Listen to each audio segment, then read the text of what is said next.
Andy Farrell is hoping the pain of defeat to Australia will reveal the size of Ireland's heart for the battles ahead on this tour down under. Ireland are playing catch-up in this three-test series, with the Wallabies having lost last weekend's opener 18-9 in Brisbane, putting the tourists in a win-or-bust scenario going into Saturday's second game at Melbourne's AAMI Park. For defence coach Farrell and a number of the Irish stars, there will be a sense of déjà vu, having been in a similar position last summer in New Zealand when the British that Farrell and the coaching staff led by Warren Gatland coaxed a series-levelling performance out of the Lions in Wellington 7 days later bodes well for Ireland, and the Englishman is looking forward to finding out if his players have what it takes to rebound. "We'll see what we're made of," Farrell said yesterday. "I mean, this is what top-level rugby's all about. We'll see what the good old-fashioned Irish ticker's about, won't we? It's the game that matters for us to stay alive." There's a few lads that are a bit down on themselves, a bit frustrated. "I think there's a realization there that they deserve to win, and that hurts within itself. I do get the sense that after a couple of meetings and understanding how we need to move forward for the rest of the week, that the key is to hold them back, especially after watching training this morning, reining in players' emotional desire to make amends before unleashing it at kickoff is Ireland's greatest challenge of this training week, because, as Farrell sees it, the problems that led to defeat at Suncorp Stadium last Saturday are simple fixes. Sometimes it isn't complicated. Sometimes it's a little bit of attitude and a bit of fight.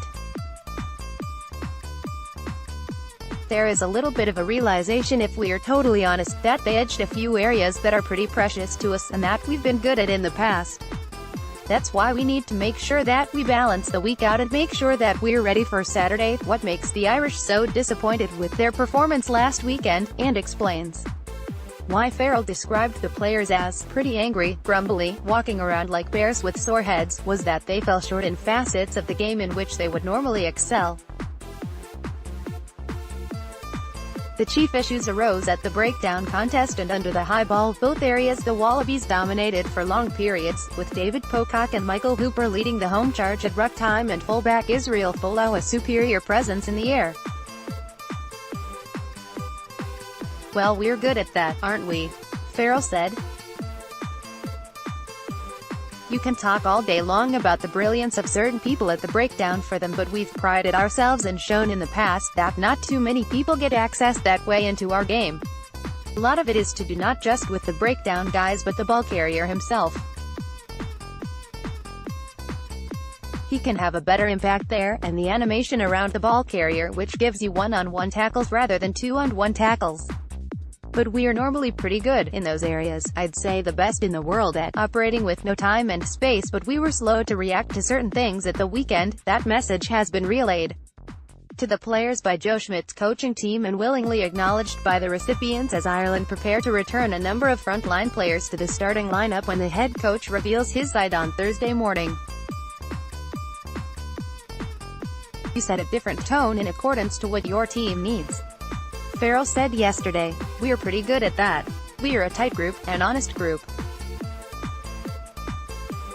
We can say it as it is, what's good enough and what's not, at this type of level. The reality is that there's a lot of guys that have played a lot of rugby and probably needed a rest or two last week, but there are also some guys that haven't played too much rugby, and the pace and intensity of the top 1% test match rugby will be better for that experience. We've got that game under our belt now, and we realize how much we need to up our game." Having been held treeless by the Wallabies last weekend, Farrell agreed Ireland's performance needed to improve in attack as well as defense if the tourists are to level the series this Saturday morning. "We need to take our chances. We made quite a few breaks and our instinctive reaction wasn't quick enough. You can talk about the breakdown after the line break, but we want to finish those tries off in the first instance. Sometimes it's not rocket science. Sometimes you get quick ball by intent, and we've got good enough players, on the back of good go forward, to make it happen, and we expect that to happen this weekend."